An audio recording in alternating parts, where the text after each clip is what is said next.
رسول اگر ختم ہو چکے معاذ اللہ رب العالمین، جیسا کہ دوسروں کا عقیدہ ہے مردہ ہیں، تو قرآن جو کہہ رہا ہے کہ مومنین اپنے جانوں پر ظلم کریں تو اے رسول آپ کے پاس آئیں، تو کیا کسی مردے کے پاس جانے کو قرآن حکم دے رہا ہے؟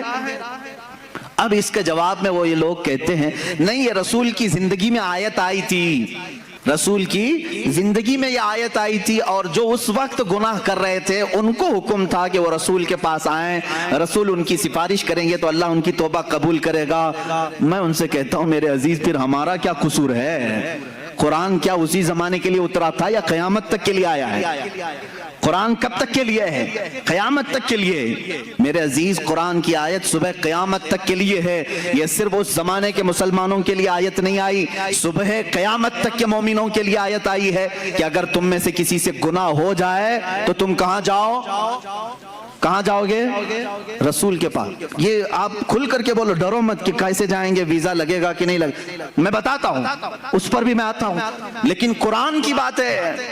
اللہ نے کیا فرمایا؟ اگر گناہ ہو جائیں تو تم کہاں جاؤ؟ پھر ڈر ہے آپ کو؟ کہاں جائیں؟ رسول کے پاس جائیں۔ اب رسول کے پاس جانے کے بعد دو کام ہیں آپ کے، ایک آپ کی طرف سے، ایک رسول کی طرف سے۔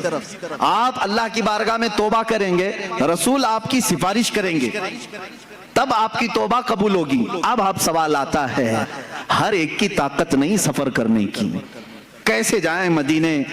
ٹکٹ مہنگا ہے، اب تو لاک ڈاؤن میں ویزا بھی نہیں لگتا ہے، تو کیا اللہ تبارک و تعالیٰ کسی بندے کو اس کی طاقت سے زیادہ کا حکم دے گا؟ جو تم نہیں کر سکتے اس کا حکم شریعت میں آتا ہے؟ اسلام نام ہی ہے اس چیز کا، اللہ بندے پر اتنا ہی حکم ڈالتا ہے جتنا وہ کر سکتا ہے، جو نہیں کر سکتا اس کا حکم نہیں آئے گا۔ اب تم سب لوگ مل کر کے کہو گے کہ ہمارے آج جانے کی طاقت ہی نہیں، اور اللہ نے حکم کیسے دے دیا؟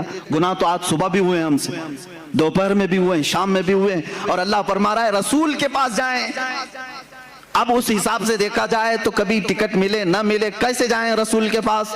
میرے عزیزو پھر تمہیں حیات النبی کا عقیدہ اور حاضر و ناظر کا عقیدہ لینا پڑے گا۔